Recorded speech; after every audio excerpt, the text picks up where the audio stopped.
أعوذ بالله من الشيطان الرجيم بسم الله الرحمن الرحيم بسم اللہ الرحمن الرحیم وَكَذَلِكَ أَنزَلْنَاهُ قُرْآنًا عَرَبِيًّا وَصَرَّفْنَا فِيهِ مِنَ الْوَعِيدِ لَعَلَّهُمْ يَتَّقُونَ أَوْ يُحْدِثُوا لَهُمْ ذِكْرًا فَتَعَالَى اللَّهُ الْمَلِكُ الْحَقُّ وَلَا تَعْجَلْ بِالْقُرْآنِ مِنْ قَبْلِ أَنْ يُقْضَى إِلَيْكَ وَحْيُهُ وَقُلْ رَبِّ زِدْنِي عِلْمًا۔ تو گزشتہ کل جہاں تک بات ہوئی اس کے آگے قرآن مقدس ذکر فرماتا ہے وَكَذَلِكَ أَنزَلْنَاهُ قُرْآنًا عَرَبِيًّا، اور یوں ہی ہم نے اسے عربی قرآن نازل فرمایا، اس قرآن کو عربی میں نازل کیا گیا۔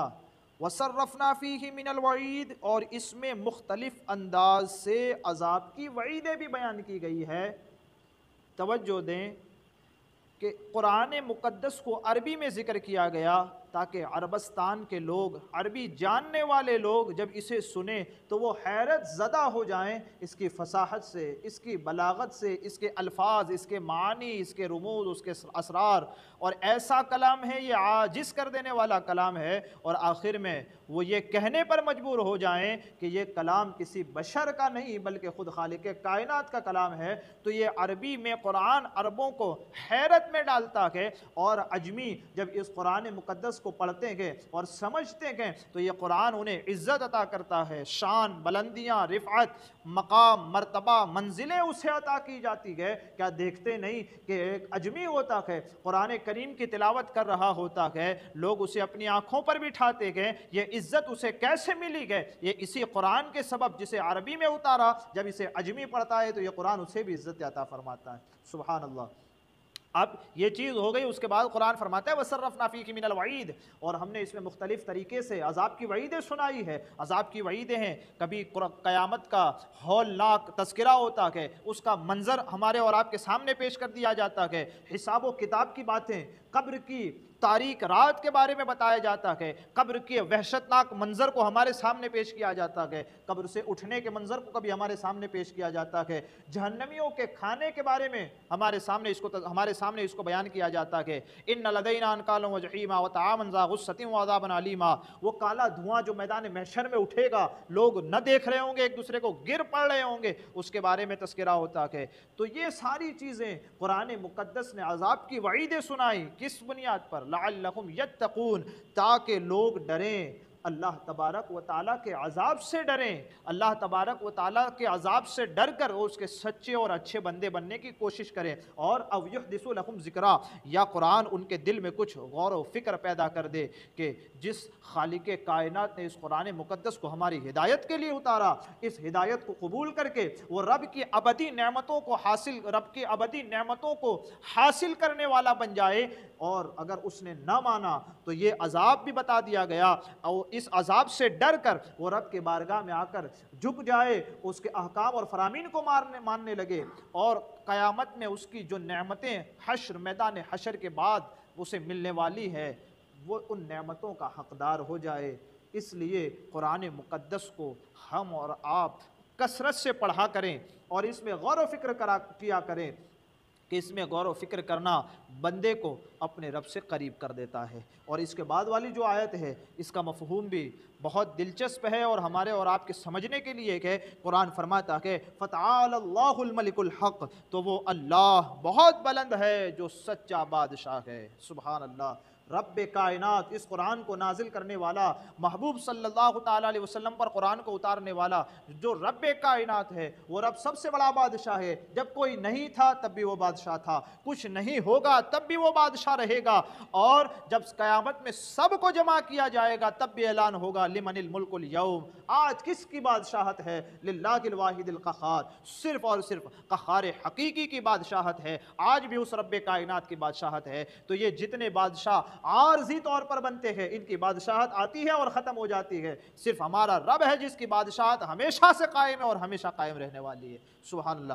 آگے چلیں، وَلَا تَعْجَلْ بِالْقُرْآنِ مِنْ قَبْلِ أَنْ يُقْضَى إِلَيْكَ وَحْيُهُ، اور آپ کی طرف قرآن مقدس کی وحی کے ختم ہونے سے پہلے قرآن میں آپ جلدی نہ کریں، قرآن کو پڑھنے میں، اس کی طرز ادا یاد کرنے میں آپ جلدی نہ کریں۔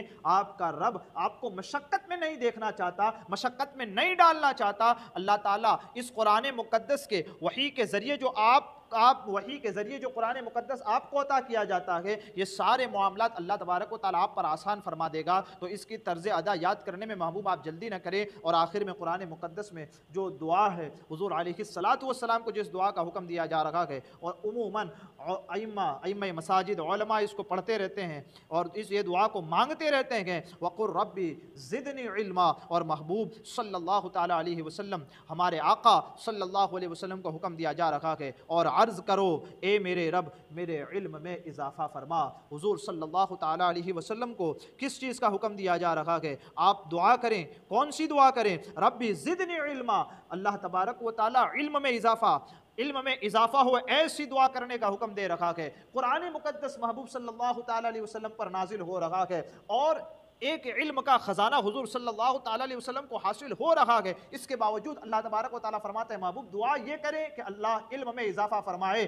آپ دعا کرتے رہیں گے، یہ ایسی آیتیں جس میں ہم نے خزانے چھپا کر کے رکھے ہیں علوم و فنون کے، آپ دعا فرماتے رہے، ان خزانوں سے آپ کو ہر وقت علوم و فنون کے موتی عطا کیے جاتے رہیں گے۔ اور قرآن اس کی وضاحت یوں کرتا ہے وَلَلْآخِرَةُ خَيْرٌ لَكَ مِنَ الْأُولَىٰ، آپ کی ہر آنے والی گھڑی پچھلی گھڑی سے بہتر ہے۔ محبوب یہ قرآن کی تلاوت آپ کرتے رہیں، اس میں غور و فکر کرتے رہیں، اور دعا کرتے رہیں کہ مولا میرے علم میں اضافہ فرما۔ تو یہ علم جو قرآن مقدس کے ذریعہ آپ کو عطا کیا گیا ہے، ہر لمحہ آپ کے علم میں اضافہ ہوتا رہے گا، اور اس خزانے سے موتی آپ کو عطا کیے جاتے رہیں گے۔ حضور صلی اللہ تعالیٰ علیہ وسلم کو جو دعا بتائی گئی ہے وہ بھی یہ کہ علم میں اضافے کی دعا مانگے۔ حضور صلی اللہ تعالیٰ علیہ وسلم اصل میں کون ہے؟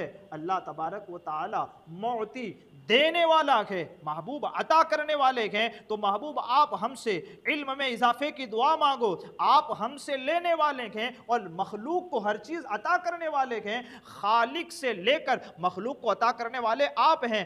آپ علم میں اضافے کی دعا مانگتے رہیں۔ اللہ تبارک و تعالی آپ کے علم میں اضافہ فرماتا رہے گا، اور آپ کے سبب آپ کے امتیوں کو بھی اس علم سے فائدہ پہنچتا رہے گا۔ یہ اور ساتھ یہ چیز کہ امام عشق و محبت اسی بات کی طرف اشارہ کرتے ہیں اور فرماتے ہیں رب ہے معطی، یہ ہے قاسم، رزق اس کا دلاتے یہ ہے، ہر قسم کی کوئی بھی چیز ہو، شان، شوکت، رفعت، بلندیاں، عزت، مقام، مرتبہ، مال، اولاد، جائیداد، جو بھی چیز ہے، نیک بختی، خوش بختی، ہر چیز تو حضور علیہ الصلاۃ والسلام کے در سے عطا ہوتی ہے۔ محبوب سے مانگے، اور محبوب جو دعا کرتے گئے اس دعا کو کرتے رہیے۔ یہ چیز تو بہت ساری باتیں آج ہم نے اور آپ نے سماعت کی، ہمارے کہنے اور آپ کے سننے میں عمدن سہون کوئی خطا ہوئی ہو، اللہ عز و جل اسے معاف فرمائے، علم و عمل کی ہمیں توفیق عطا فرمائے۔ استغفر اللہ ربی